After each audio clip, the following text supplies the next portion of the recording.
एक समय की बात है, एक राजा की 4 पत्नियां थीं। एक दिन राजा की तबीयत बहुत खराब हो गई और वो मरने के कागार पर पहुंच गया।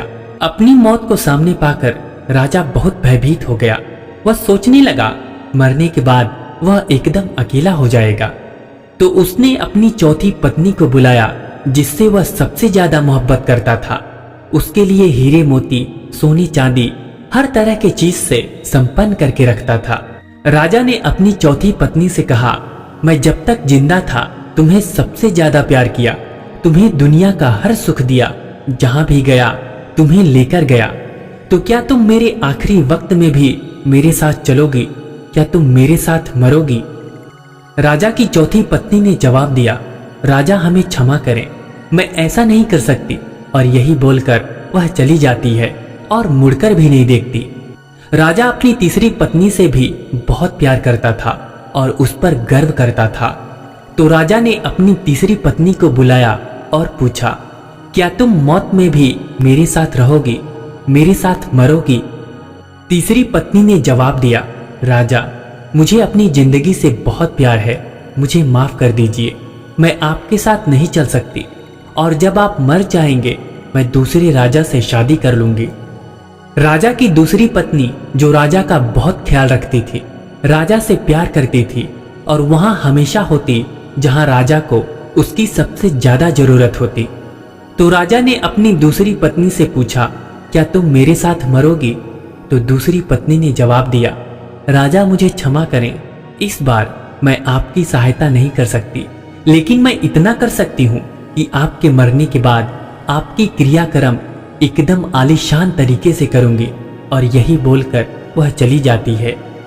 तभी बाहर से एक आवाज आती है जो कहती है, मैं आपके साथ चलने को तैयार हूँ, आप जहां भी जाएंगे मैं जरूर आपके साथ चलूंगी, चाहे इसके लिए मुझे आपके साथ मरना भी पड़े, मैं मरने को तैयार हूँ।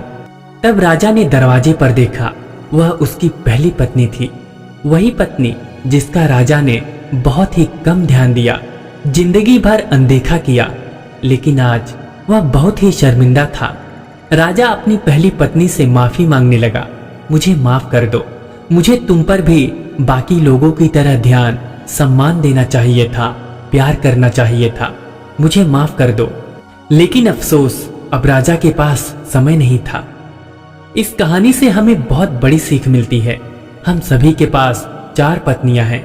चौथी पत्नी यह दर्शाती है हमारा शरीर, पूरी जिंदगी इसी को सजने संवारने में गुजार देते हैं। क्या पहनूं कि सबसे अच्छा लगूं, कपड़े, गहने, सब इसी शरीर के लिए।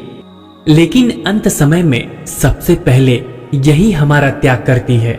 तीसरी पत्नी दर्शाती है हमारा धन दौलत, जमीन जायदाद, पूरी जिंदगी हम यही करते हैं, हमारा इतना है, हमारा उतना है, और अंत में सब यही रह जाता है, किसी और को दे दिया जाता है, सब दूसरे के पास चला जाता है। जैसा कि तीसरी पत्नी ने कहा था, वह दूसरे से शादी करेगी। दूसरी पत्नी दर्शाती है हमारा परिवार और मित्र, हम उन पर पूर्ण विश्वास करते हैं, वे हमेशा हमारे साथ होते हैं जब भी हमें उनकी जरूरत होती है, लेकिन वे सिर्फ शमशान तक ही हमारे साथ होते हैं। और हमारी पहली पत्नी दर्शाती है हमारा स्वास्थ्य और आत्मा। हम अक्सर अपने स्वास्थ्य का ध्यान नहीं रखते, अपनी आत्मा को शांत नहीं रख पाते, जो मृत्यु के आखिरी छोर तक हमारे साथ होते हैं।